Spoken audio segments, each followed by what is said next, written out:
Okay, you've just spent time with your family. Maybe it was a holiday, maybe it was a birthday, maybe it was a regular Sunday dinner, and somewhere in the middle of what was supposed to be a nice time, something happened. A comment, a dynamic, a person behaving exactly the way they always behave, and you felt something flare up in you. Maybe you were irritated, maybe you were sad, maybe you had that particular exhausted fury that you only seem to feel around the people you love most. And then the guilt comes in because you love these people and you do anything for them. So why does an hour in their company sometimes leave you more drained than a 12-hour workday? When your mother can look at you in a way that a stranger never could and you completely fall apart. So I want to talk about that today because I think most of us have been given the wrong explanation for why this happens. And the right explanation changes everything. I want to tell you about a woman I was working with. I'm going to call her Margaret. She was in her early 50s. So she was the oldest of 4 siblings.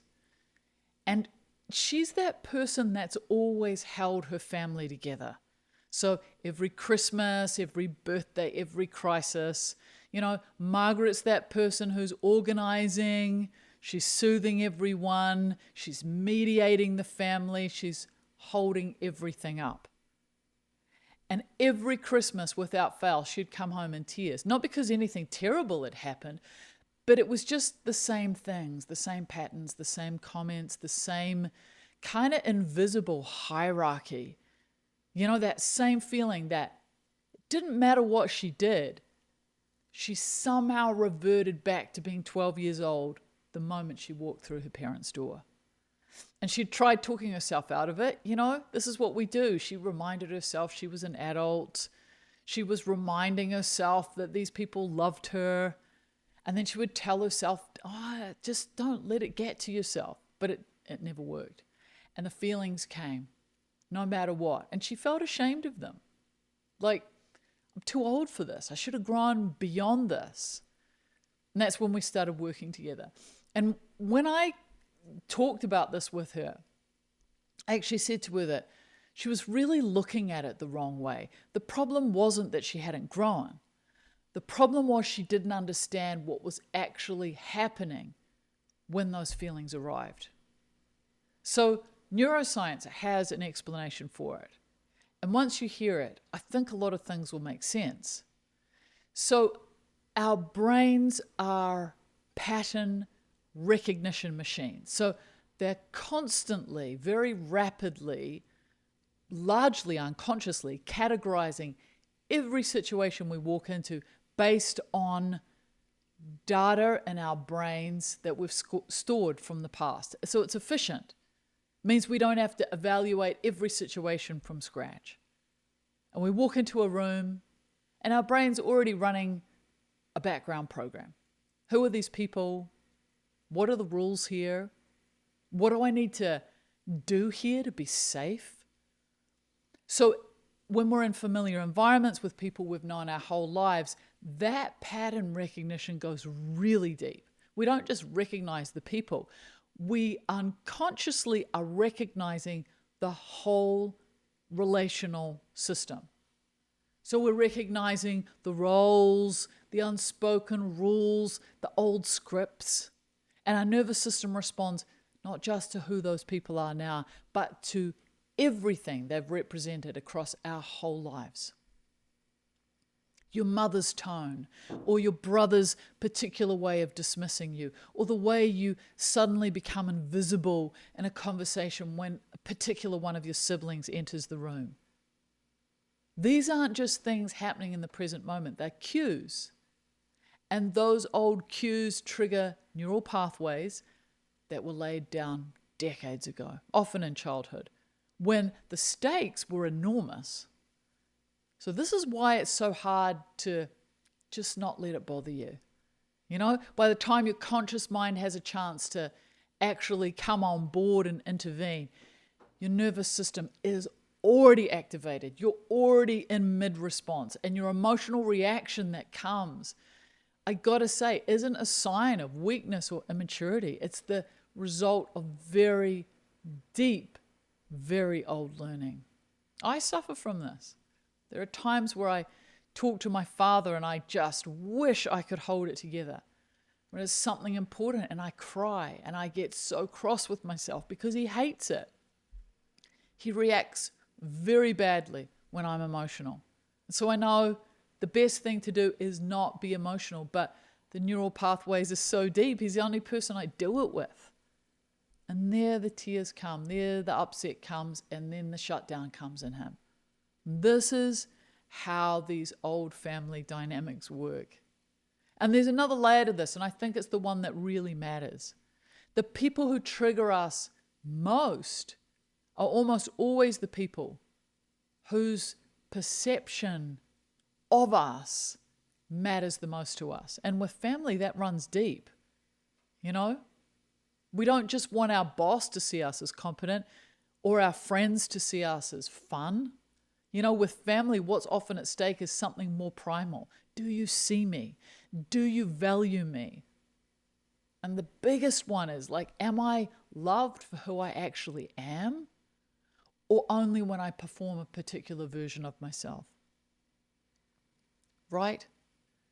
I study a lot about attachment theory.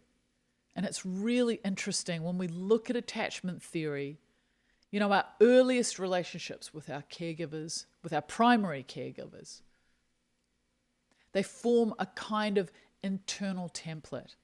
They form a working model of what relationships are, what we can expect, whether closeness is safe, and we carry those templates into adulthood, often without even realizing it. So when you're with your family and you suddenly feel unseen or defensive or inexplicably small, you're not just responding to what's happening in the room right now, you're also, in some part of you, responding to something much older.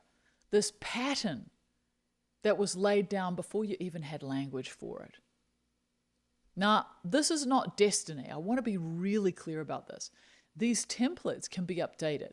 The brain is far more plastic than we used to believe. But you can't update something you can't see. And so most of us have spent years trying to manage the symptoms, so the reactions, the fallouts, the apologizing afterwards, without actually looking at the root of the problem. So the root is this. When we're with the people we love most, we're often simultaneously two people, okay? So frustrating, but it's the truth. The adult we've become with our own life, with our own wisdom, with our own way of navigating the world, and we're also that much younger version of ourselves who learned to love and be loved inside this particular family system. And those two people, they've got very different needs. They've got very different ways of responding, and they've got very different ideas about what's safe. So the adult can observe the pattern, and the younger self is living inside it. So what helps is not trying to make one of them go away. It's learning to notice when the shift happens. When you're triggered in a family situation, your body actually usually knows before your mind does. So there's that tightening in your chest, there's that change in your breathing, there's that sudden urge to retreat or fight or even perform. And when that happens, the most useful question isn't, why are they doing this to me? It's, who am I being right now? Not in a self-critical way, but just with curiosity. Am I responding as the person I am today, or has something older come online? Now, that moment of noticing, that little pause between the trigger and the response, is actually where all of your freedom lives. So here's your little experiment for this week. Before the next time you see the person who tends to trigger you, or the next time you're in a family situation that usually gets complicated, I want you to set one very small intention, not to fix anything, not to have a hard conversation. Just notice one time during that time that you're with them, when your body shifts. So you might notice a moment of tension, you might notice a change in how you're holding yourself, and to say quietly to yourself, I see this, I know what this is, and I don't have to follow it. So you're not trying to stop feeling, you're just introducing the tiniest amount of daylight between the trigger and the response. That's the whole experiment. That's enough. All right? Don't forget, if you haven't done it, come and do the happiness quiz. The link is in the description. It is free. You get a personalized PDF to see where you're at. So the people who push your buttons the most, they're not your enemies. They're your oldest teachers. And you get to decide what the lesson is. I hope this was helpful. As always, be kind, take care, go gently in the world.